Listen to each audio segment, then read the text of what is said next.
Hello and welcome back to r/relationships. This story was posted by Throwaway. Wife had been flirting with her co-worker. She said she would stop, but it just happened again. Is there any future in this relationship? My wife and I have been married for slightly more than 3 years now. Last Christmas, I found she'd been having a long conversation with a co-worker of hers, in which they talked about having sex multiple times, and that they couldn't wait for the next one. The guy said he was going to book a hotel near their office right after Christmas. In this conversation, when he said he was looking forward to seeing my wife, she would reply with things like, "I'm looking forward to much more than just seeing you." You get the idea. Overly flirty and sexual. When I confronted my wife, she denied the conversation existed. After deleting it, she showed me her phone to prove it didn't exist. But I had taken a few pictures. She then said it was all virtual and that they never did anything physical. To prove she was right, she messaged her co-worker in front of me, asking if he had booked the hotel. He replied, "Not yet." She then asked if she was really expecting them to meet, to which he replied negatively. She promised they would never talk again, and I agreed, simply because I love her a lot and wanted to trust her. But in my mind, I wasn't completely sure she had been honest. For a few weeks, I must admit, I checked her phones a few too many times, so she changed her password, which I was fine with because I was probably being too paranoid. This week, I picked her phone up because I needed a code that had been sent to her phone. I didn't even need to unlock the screen to get it. To my surprise, under the message with the code, there were other messages from the same guy. One of them was an audio. The second one was a shirtless photo of himself in front of a mirror, and the third one said, "sweaty," and a few emojis with the tongue. I confronted her since she had promised they wouldn't talk ever again, and she said he just wanted to show her he's going to the gym to show progress, but that the rest of the times they talk is just about work, and that it's just a coincidence. I asked her to show me the rest of their messages, but she said she had mistakenly deleted their conversation history. My wife says she's going to change this time, and that I never really forgave her, and that's why she kept talking to the guy. She says this time she's really going to stop, but I have a hard time believing it. Or even if she does stop, I fear when things don't go so well between us, she'll do it again. I really love her, but I can't keep living like this. Is there any situation in which this can work? What would you do? Update. This is a tough pill to swallow. You were right. I ignored every single one of your comments and eventually caught my wife with the other man. And I can't say I hadn't been warned. Many folks asked me to follow up with an update, so here it is, fresh from the oven. After reading every single comment of the Reddit post, my brain just couldn't overcome the catastrophe and the collapse of the world I had built for me, in which my wife is my love, my best friend and partner, as well as the person I admire the most. She was entirely perfect and made me happy for many years. I thought no couple in the world could have what we had. We were both happy for a long time. We were both attractive. We were both inherently good and had big hearts and were individually wildly successful in our careers. After the Reddit post, I moved to an Airbnb and eventually with family to think things through. It was a terrible time, but a psychologist helped me recover from a terrible mental state. It coincided with a pandemic hitting very hard in my city. I caught the virus, which didn't help. During this time, we kept talking and my wife was very sorry and continued saying they hadn't met. I knew it wasn't true though, but was willing to forgive the woman of my dreams. She continued to exist as a being on the highest altar of my universe. Fast forward last Saturday morning, I went back to our place, ready to forgive her and talk things through in the most mature way possible, and well, there she was. But I was the one who received the biggest surprise, to say the least. The guy was in my house naked and so was my wife. The guy from the messages, the guy from the pictures, the one she said she didn't even like, I caught him hiding in my bathroom as my wife was putting her pajamas on. When I saw him hiding in my bathroom, he uttered, "Sorry, dude." For a second I asked myself, is this where I kill him? But I instantly replied, "I've got nothing against you." Because the guy was just nailing this hot woman, even if he was doing so in a house full of pictures of me, pictures of our wedding and our families, pictures of my dead father who would be so sad to see how the marriage he never witnessed was going to end. He's always been the reason I try to make the world a better place. He passed away 2 months before our wedding. I'm genuinely sorry that I still love her to death. But I understand enough is enough. Even if my world collapses, I hope I can build a new one without lies, and in which I'm not just a blind believer under an altar of a fake god. Godspeed. That was sad. And our final story today. Why must you? Karen, why? It's 11 PM. Stop. I have worked at McDonald's in Georgia for 5 months now. I am trained to work any station except grill, which means 9 times out of 10 you could walk in and see me at the counter or in the drive-through windows. The time was 10:56, we close at 11 PM. I'm in the front window, which means I make the drinks and hand out the food.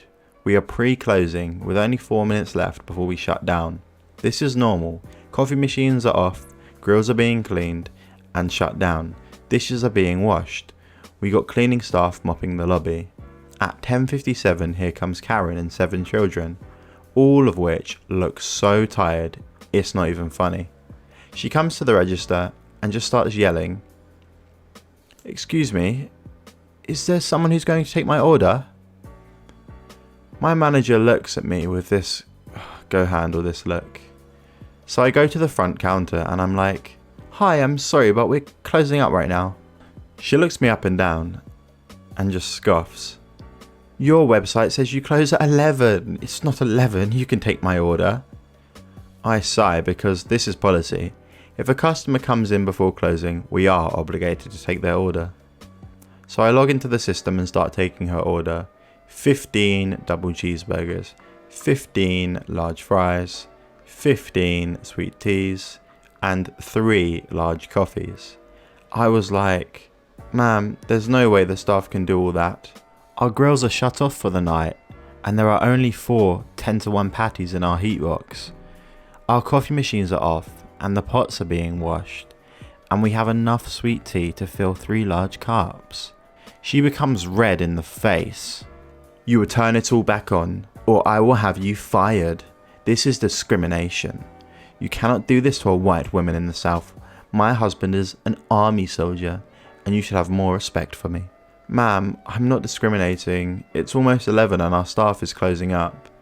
As for you feeling that this should be stopped and restarted just because we're in the South and you're white, that's just wrong." By now my manager is just standing behind me on the phone with corporate. "Ma'am, I'm the shift manager for tonight. What is the problem?" "This racist lesbian bench is refusing my order because I'm a white woman, married to an army soldier. I demand our order to be completely free for this insulting behaviour of this dumb expletive. My children are scarred for life because of her." Needless to say, my blood was boiling. Not only did she call me bigoted, but she just assumed my sexuality because my hair is short. First off, I'm white as well. My hair is styled in an undercut with slight bangs, and it's a blue-green colour.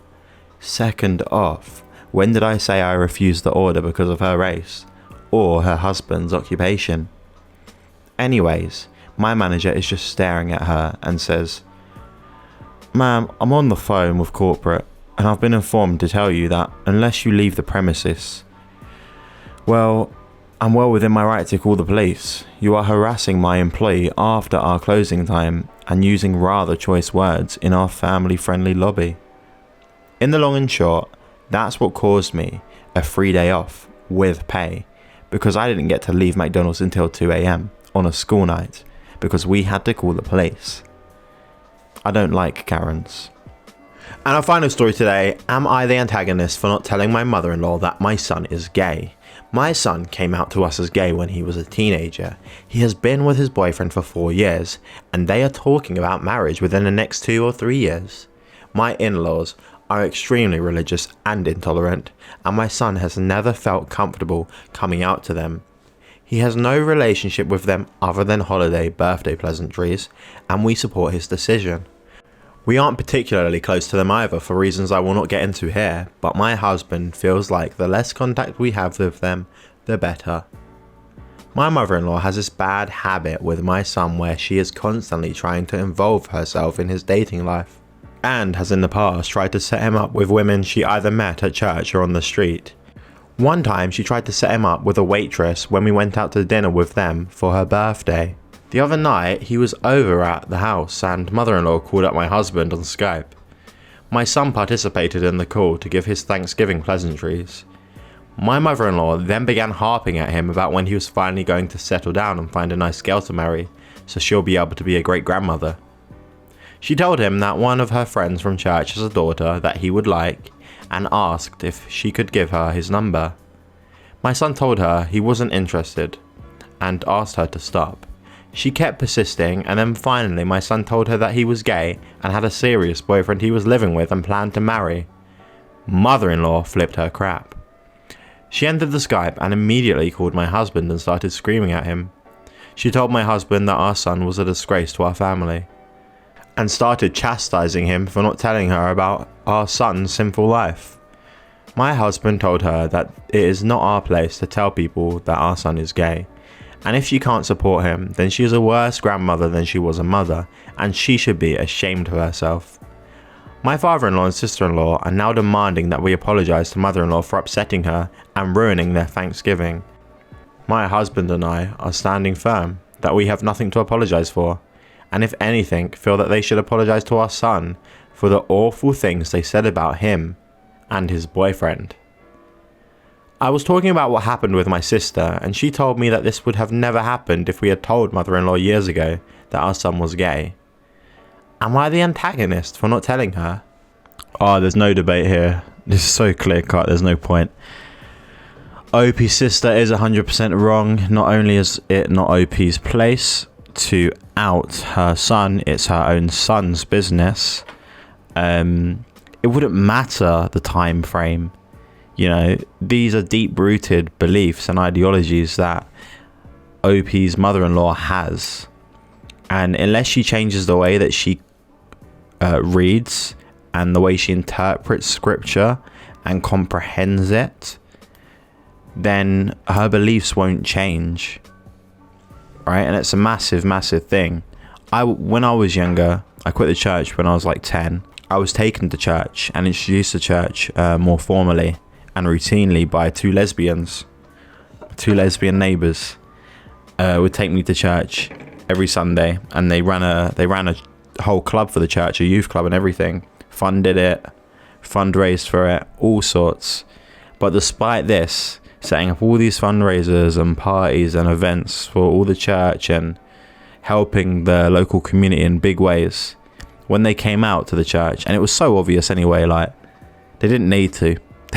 They really didn't need to, but I guess there was just really hope within, you know, all the bigots' eyes there, you know, and hearts and minds that, oh yeah, they're not. When they came out, they literally just rejected them. They kicked them out. Well, let me not be so harsh. They didn't kick them out. They said this. They said, "Oh well, it's fine, you know, as long as you don't actually love each other." As long as you're not intimate with each other, they said, yeah, it's fine, you can stay. And then obviously they said, well, that's not possible, we love each other. Like, it was so weird, because then I had other children who went there the same age as me asking me why I'm not going to church anymore, and it's just like, I even knew as a 10-year-old, I'm not going to share these two adult females stories or whatever. It's just kind of like, yeah, I just don't go.